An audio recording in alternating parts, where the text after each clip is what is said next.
First of all, welcome to the second panel of the day. If you've seen the schedule, you probably know that at the second part of the panel, we will talk about nightmare stories, but this time around it's kind of a different orientation. We're going to talk about success stories from certain brands, whether it's regional, whether it's worldwide, European, whatever. So welcome to our dear guests. You heard the great announcement of who they are, but I'm going to give you the stage to introduce yourself and tell what are you doing in gaming. Okay, so my name is Mislav. I have a content agency that work with gaming companies and various tech companies. Before that, I spent 10 years in Infobip marketing their communications platform, and did a couple of years in NetGen, where I was in charge of general branding and marketing. Hi, my name is Marko. I'm one of co-founders of 404 agency here in Croatia. I've been like 15 years in digital marketing. I've been working from media buying, creative departments. I'm right now responsible for digital stream of business in 404. Probably only not gamer here in this hall. I'm looking gaming as a trend to see how will affect on business, new opportunities for our clients, general shaping all the world here, and how can it affect generally on trends and opportunities for agency. Hello everybody, my name is Ivan, better known as Malajski Tapir here in Croatia. I'm a content creator, gamer. I love football, and that's part of my brand for the last 7 years. I'm on YouTube. That's my main content platform for content. And also because you have to do everything also on Instagram and TikTok. And by luck or by some chance, I gathered a lot of followers in the last couple of years. So now I'm here maybe because of the success. Could be. I don't think you need to mention that you are a football fan. People can see it with the haircut and everything. Anyhow, you've seen that most of our guests have different backgrounds. We have a gamer. We have someone who's a marketing professional who does marketing campaigns, and also someone who's a huge enthusiast about gaming and stuff. We did a brief introduction to just to speak about the panel itself. But starting off with you, Marko, when we talk about successful marketing and gaming campaigns, who is the first brand that comes to your mind, and why is that? Yeah. We discussed before, in terms of branding, I would like to chop the things, what do you mean about branding? It's about a good idea, good implementation, or huge branding success that really had an impact on the whole story. First, when it comes to my mind, for example, KitKat, Take a Break campaign, also Call of Duty, for example, it's with the shelters that they cannot find you. And then really what was the insight, what was the goal for the company, and basically how they solved the problem. I look on branding on those sides, how they can influence and what was the creative behind that. Today, we have a huge brands that invest quite a lot in branding. For example, Nike, what they did, the product placements in the whole story at Fortnite, the whole map, the whole product placements, the whole things that were developed. But I have a girl, 8-year-old. She's playing Roblox, and when it comes to my mind about the branding, she's 8 years old, and she has a huge influence or brands that are present right there for her beginning.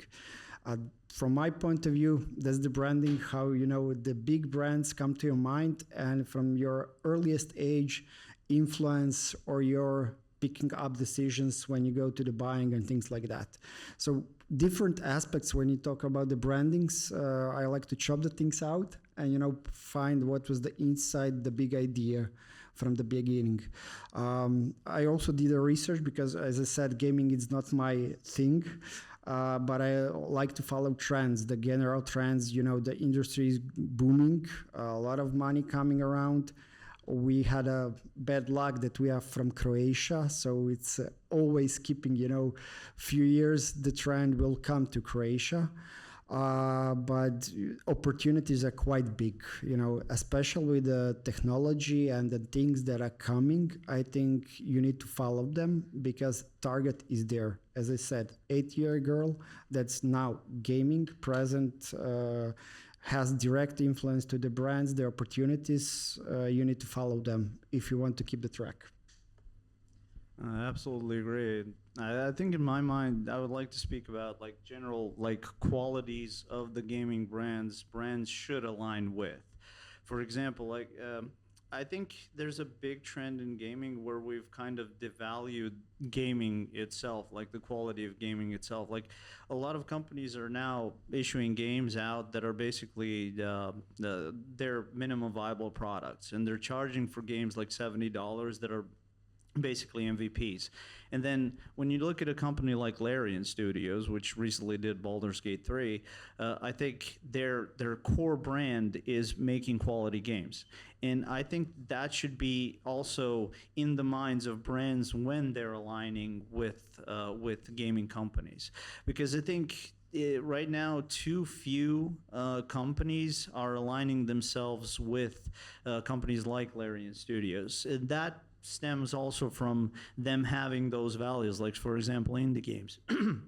How do you align with an indie game developer right now? I think they're focused on the quality, they're focusing on art, they're focusing on niche, kind of still niche content. So how do you as a brand enter that like ever-growing market? Like indies are really getting big right now, think Supergiant Games or something like this. And then how do you align with those values to maybe reach an audience that hasn't been advertised to? And when advertised, that audience should be advertised to sincerely, like in a much different way that brands are doing at this moment. That's currently my kind of view.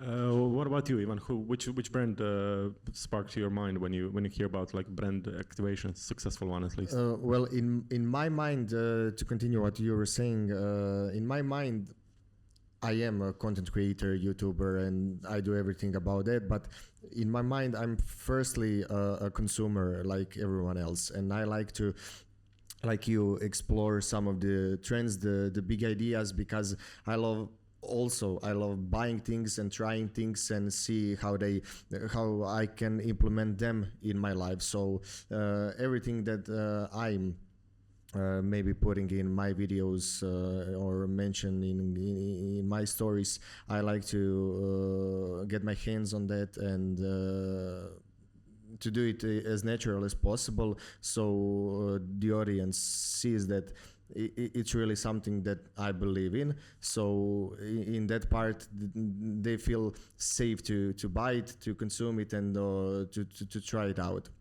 So in my mind, I love seeing how am I affected by these trends or ideas or ads or everything in that space, so I can maybe do it a little bit different for my channel or for my audience to see what they are doing, but in my style.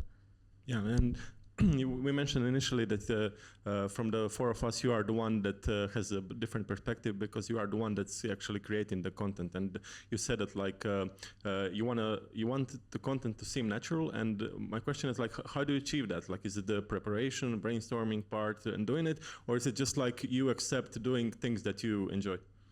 Well, from the first video, it was like 7 or 8 years ago, I looked at my audience as just one person, and until now I'm also doing it like it's one person. It doesn't matter if the video is watched by 10,000, 50,000 or 100,000 people. In my mind, they are sculptured in one person that I'm sitting and drinking beer and watching a game on the TV, because my main goal is to create some sort of a safe and friendly environment for them that they can after work they had a stressful day, they can watch me and feel like they're talking to a friend. Maybe they're not talking because they're watching me on TV, but to have that possibility to laugh, to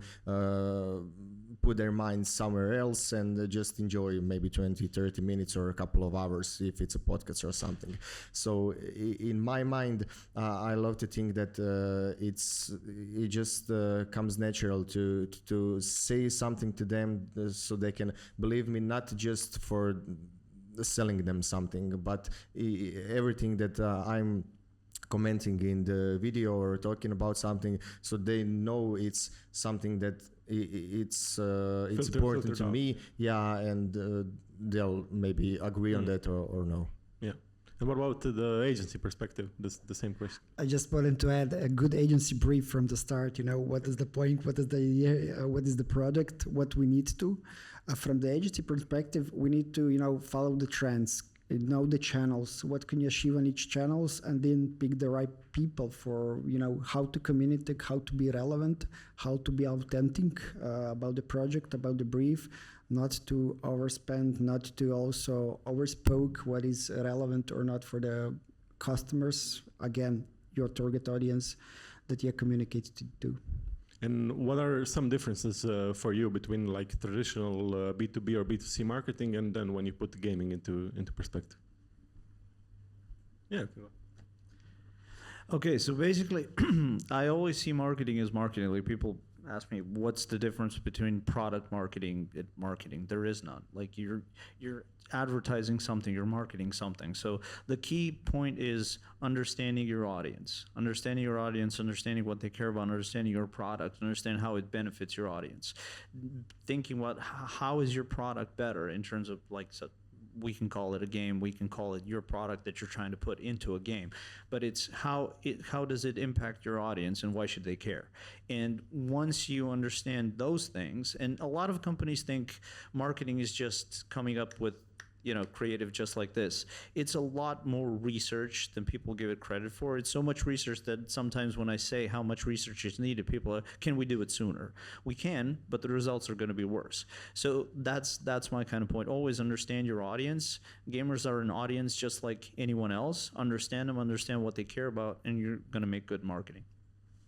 We also discussed, in terms of branding, what is the difference with any kind of branding in offline world with the gaming? Basically, the process is the same. You need to know your audience, again, the target. You need to know your goals, what you want to achieve. And then upon those goals, you go to the similar process than in any kind in-game advertising. Clients always want, the best idea, to be innovative, to be the first. But again, it's about the point and how to integrate your campaign, your ad in the most top of the mind moment to be relevant to your target and, use those moments. For example, Lenovo, I think, sponsored one of the groups, I think they're called Silver Snipers. They took the opportunity to sponsor one of the oldest gamer groups in the whole society. I think the older gamer has 77 years old. It was good opportunity, PR opportunity for them, to see that also older people can play games and how they enter it here. So it's always about the opportunity. Yeah. Well, yeah, it definitely is. And my next question is okay, you said it doesn't differ much. Marketing is marketing, and you do need to do a successful preparation. But if some major brand came to you and asked you, we want to get into gaming, what are some of the pitfalls that we need to cover in order to avoid them? We can all start with you and then move on to Ivan. Yeah. Also, when we are looking, we are small markets. We have a big brands, like we are working also with HT, like Nikola here. So we are helping them to be relevant, to choose the good partner, to see the opportunity to be present. But again, small markets also has, difficulties. For example, technology here, it's not so present. If you want to do any kind of deep in-gaming integration, usually local brands, local clients doesn't have the budgets. So you need to think smart, how to use the opportunity. It's always a good point to start with a sponsorship, but then going deep dive. But also branding is just one part. Then about the branding, you need to do campaigns. You need to have influencers on your campaign. You need to promote yourself down. So it's a whole ecosystem that you need to target point by point. to do and make some effect about that. It doesn't make sense if you're going just to the branding and you don't communicate it. So it's a whole ecosystem that you need to do, that you need to promote, to have influence and to go to the audience. Yeah, I'm the link between the big brands and the audience to hear about what they're then trying to say. The main problems are sometimes to see what are they trying to say, and when I know it's not going to be possible to do it in that way, because in the end that's my way of thinking. I know my audience the best, and I know what to expect from them, and when I say something in a certain style, and if I show them something in a certain style, that it's not maybe going to be accepted in the best possible way. So for me, it's always communicating. If the brands have something strict, like we want it that way, and you have no creative input in that, it's really tough. But I like to put the brand first, and in the end, the results they're going to blame me if it's not good. But it's not like that always, because there are possibilities to create something differently, to be more. There will be more engagement or more reach or more impressions. But if there's a creative freedom to do so. And I think that we've, as many games that there are in the world right now, for example, we look at Reddit Elden Ring community, we'll look at Reddit's FIFA community. There's completely different audiences there. So I think alignment, what your brand stands for, what your brand wants to achieve, also is the type of, gaming company or gaming product you're going to align yourself with. And that's something that's, because if your brand doesn't stand for the same thing, for example, as you, it's going to be really difficult to find the match. It's going to be insincere. You can't choose something just because it's popular. Okay, this game is popular. Now I'm going to align my brand with that. It doesn't work if it doesn't fit your brand. Yeah. Maybe just to add here, I believe nobody here plays Roblox, but from my point of view, it's interesting because, for example, they have 70 million daily active users and over 240 sponsorships, big sponsorships through the year. It's a huge impact, again, from the kids from the beginning in decision making that is coming. But that's hopping on a trend. That's something that he just said. Like you cannot hop on every trend there is, but if the volume is big, then you can probably at least try out.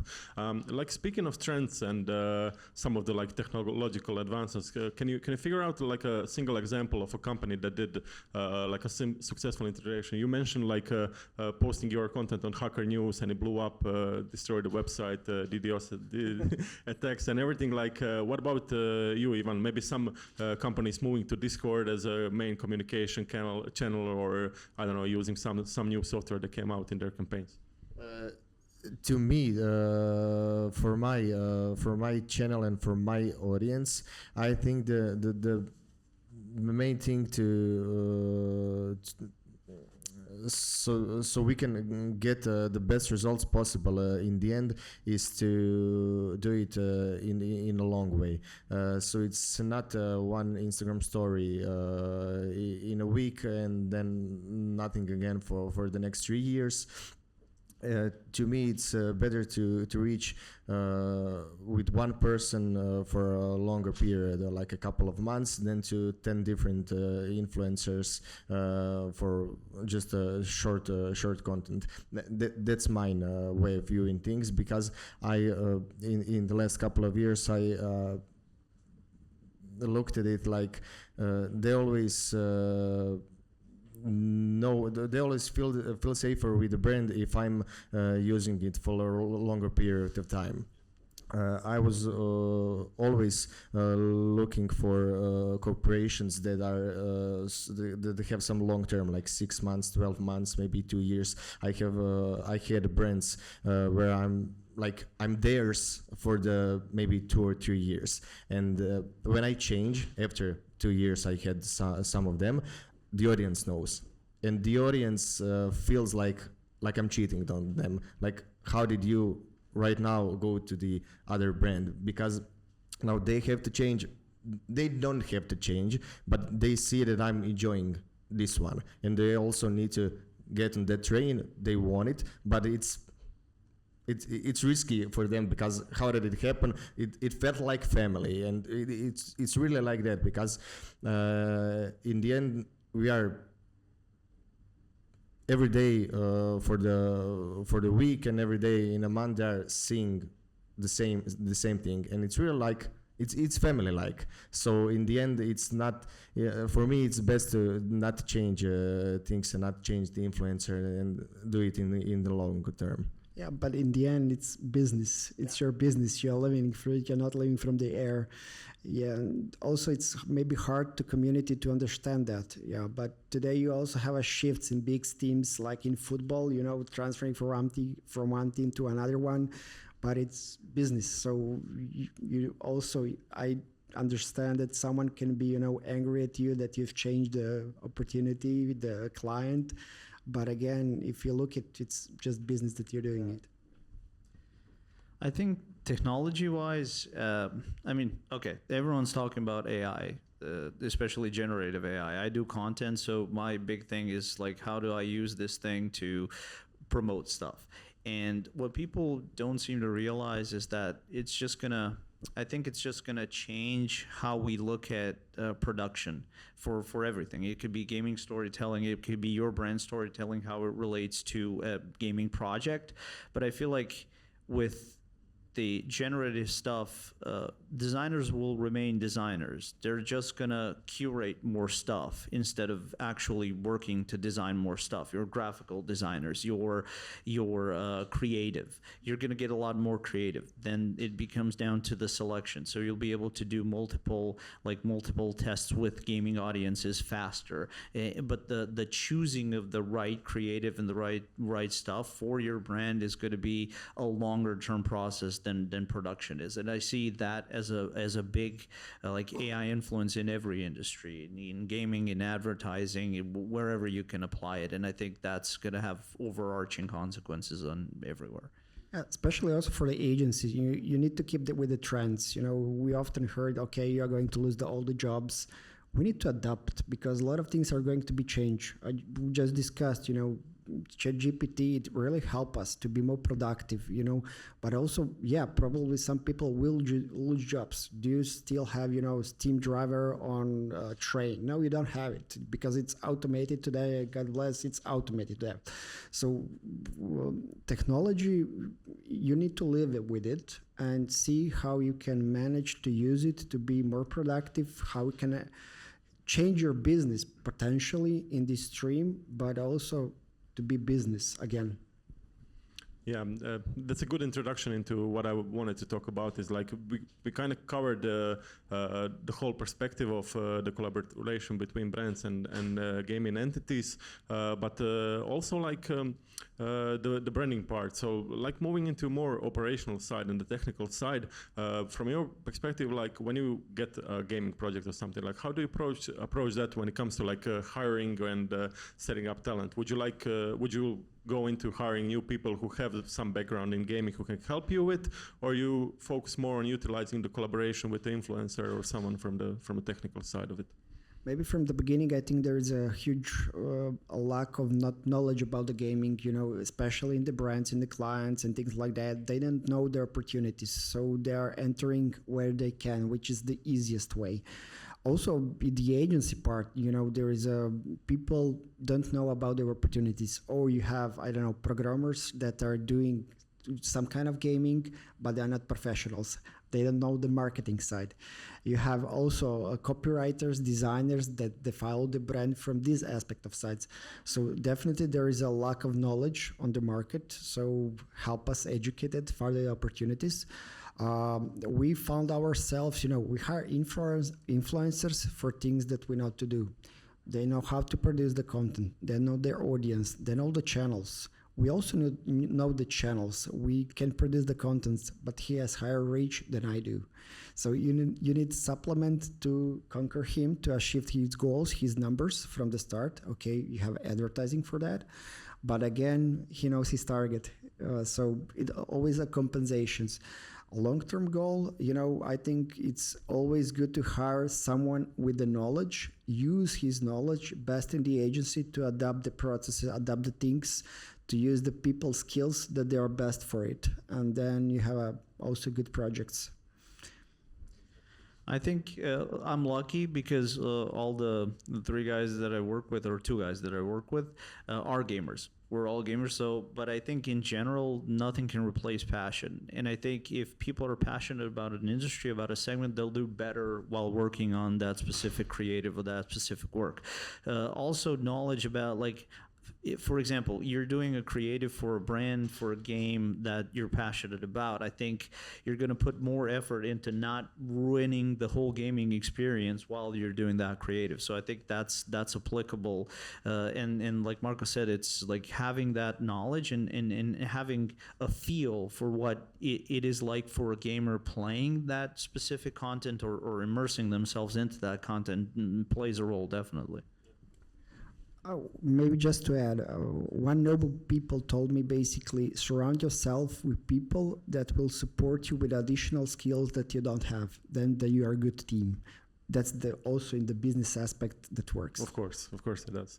Ivan, you mentioned quite a few times like your role in the whole campaign. Like most people will probably think that you get a piece of text and you read it and you post a story and that's it. But is it really like that? And what's your role in the whole production? Well, sometimes it is like that, but it's often not. It's for the main part. It's not.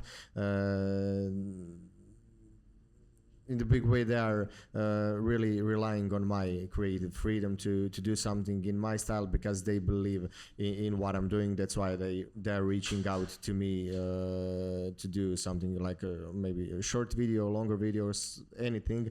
They believe in me that I'll tell the story in the way they want it to be told, but I'll mold it like that. I have I try to remember some big or good integrations with the gaming, and I remember that was some of the first ones in my first year of trying to do YouTube when I didn't know how to record or edit or anything. It was really just me, best friends with the Google, trying to find out how it's all going to be. And I was reached by some mini company that made some mobile game, and it really wasn't a great game. It wasn't a big game, but I did it in a way. I have my wife, then girlfriend, we just said because it was a multiplayer game. It was also single, but I chose to do it like this, and we just sat there for like an hour and just play those games, and it was so fun for me and so fun for her, and in the end it was amazing for the audience because they left like half an hour because the videos was that long. I didn't want to cut anything because it was so fun. That just wasn't in the script. It was meant to be a shorter video, and they paid for it to be shorter. They didn't have the money to do anything else, but it was fun for me, so I didn't want to do anything beside that. So I uploaded like that, and the downloads were amazing because they saw us having fun, and they also wanted to have fun with someone else. Yeah, keep it spontaneous if it makes sense. So yeah, like moving on to the like the maintenance part of the campaign. What are from your side, from the agency side and the production side, and also from the consumer side, what makes a successful campaign? What are some general metrics? I know that there are specifics in a certain campaign, whether it's product placements or sponsorship stuff, but what are some of the general metrics that you would track, and how do you react if something happens with the campaign? I don't mind you using examples, real ones, so go for it. It really also depends, what they are looking for, and what do you when you're talking about branding, it's just collaboration. For example, using popular icons from any kind of game, putting on a T-shirt that you're going to sold, for example, any kind of web shop or brick and mortar store, or is it a brand lift that you're going to track? What was the impact? For example, I know the Vodafone had a ad in the tracksuit. I think the game was when they basically put just ad about the download in a game. They did a brand lift after that, and the results were amazing. Same like Mikola did here also in his concept with the HT.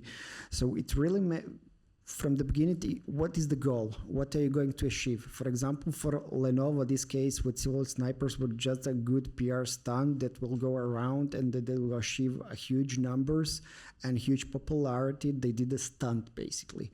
So it's also, what is the main goal? And track the sales, it's not easy. How to measure it, how to track that away. I think the brands are struggling to see the real effect in gaming. But again, numbers don't cheat. You have a trend that it's growing every year. Viewership is growing, a lot of money is going into it. You cannot ignore it. So it's something that is happening. You need to follow it and then think about the metrics that are relevant to your target, that are relevant to the starting brief, and find a common language with your client to agree on it.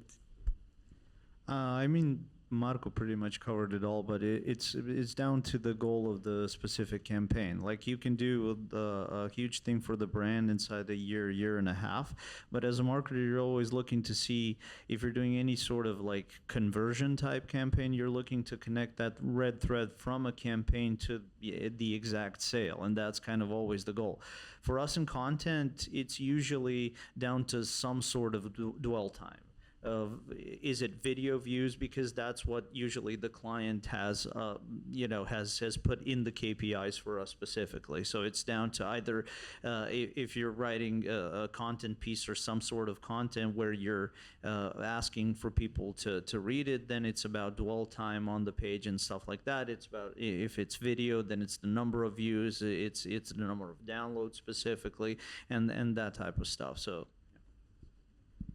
And what are your conversions as an influencer? Well, they talked about the numbers because that's their main goal and main job. So I'm going to jump on the other side and talk about feel, because you mentioned something about passion for gamers, and passion is also. People like to be connected with everything, and they like to feel that passion because it's something that they're watching and they want to watch it because they have interest, and they also want to watch it longer, be in that game longer. They want to do something that interests them. So for me, my main goal is something that's not that palpable, or you can see it like it's 738. No, it's how I'm going to affect those who are watching. What are they going to feel, and what are their reactions going to be, and then these guys are going to look at the numbers. But that's me. I know every influencer is different. Some of them are just looking at bare numbers and watching everything in that style, but I like to think about what the person is feeling when it's watching what I'm trying to show them. Nice. And while we're slowly drawing to a close, just a question, like in 2024, like what is some of the major trends or the major trend that you will suggest to brands to maybe check out or try to use in their campaigns? Maybe, I don't know, AI or some game. Yeah, I don't like the 2024.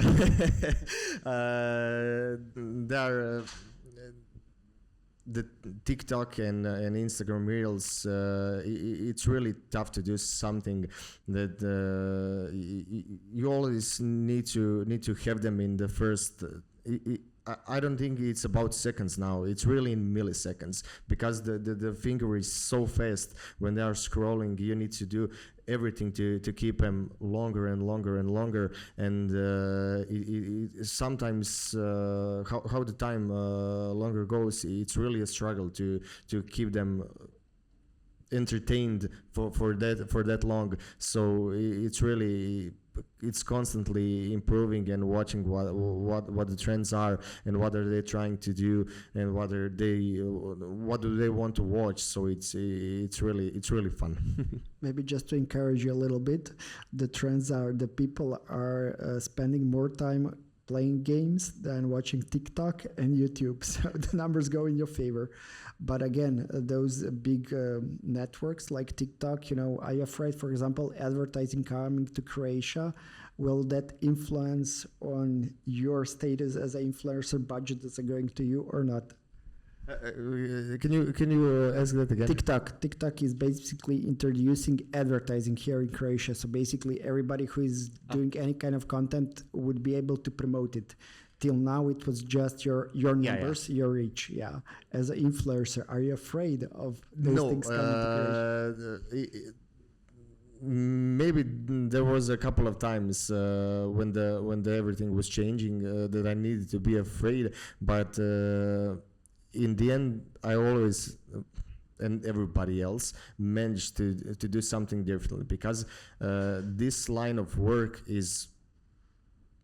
it's different every day. It's different every day how you need to approach everything, and how you need to watch it from specific side, or how you need to do I don't know, in the last year, when making content for maybe like short form content for TikTok on Instagram Reels, it was good to put everything needed to pop out, to jump out, to put the text in or something like that. And it's now becoming, it's going full circle again. Now it's just you talk about something, everything is calm, everything is on that side. So it's constantly changing. So when something comes, I just need to sit down and there's to adapt, to change. It's another one. Yeah.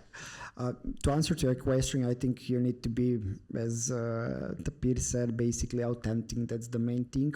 Be innovative, try the new things. That's the, I think, best way to go with it. Sometimes it will work, sometimes it won't, but you need to learn basically from the fails. I think that's the greatest things. I'll be quick because I don't think we're running out of time. So I think two of the big trends that brands can jump on are indie games and early access. I think if you can build long-term partnerships with games from the start and test something in early access, and at the same time support that early access while not impeding like the gamer's experience, I think it could be both good with the brand, because you see what you're getting as long as you align with the right stuff. And I like indie games to me are like startups in a B2B world. Like if you invest well for your brand and you align yourself with the potential to blow up, we all seen what happened with Hades and Supergiant Games. Like potentially it can have long-term, really big long-term benefits and low costs of entry. So I think that's the one.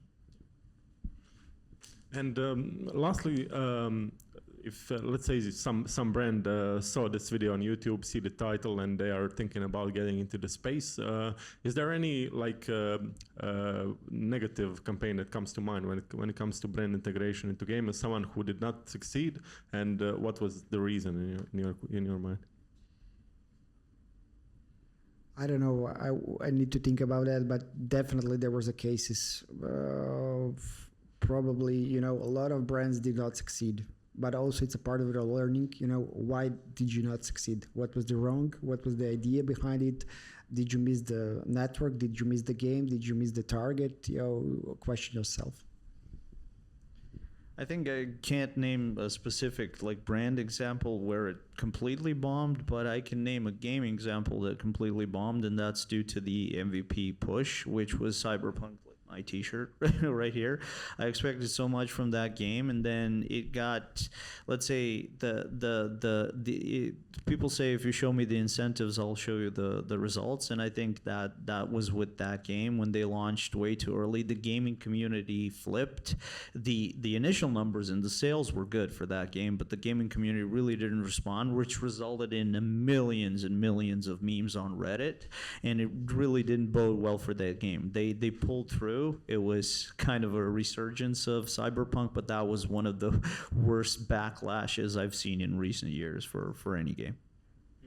That's what you said initially, so don't release MVP, wait, figure out the game, and anyhow, that sums it up for this regular part of the program. It seems that we are on time for a few questions, so if you have one for these respectable guests, raise your hand and the host will reach you.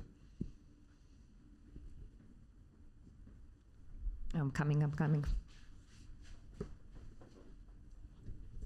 There you go. Thank you all for the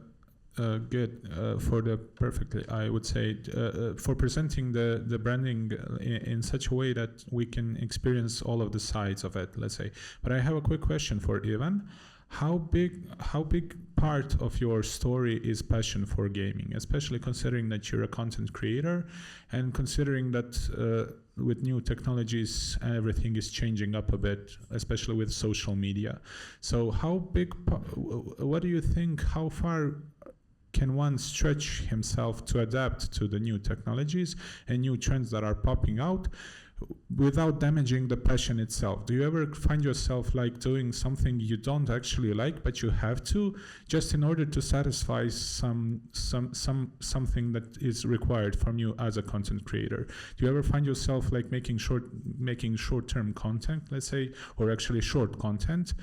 And how far can you actually stretch yourself without damaging the passion itself that is basically propelling everyone in this industry? Yeah, thank you for the question.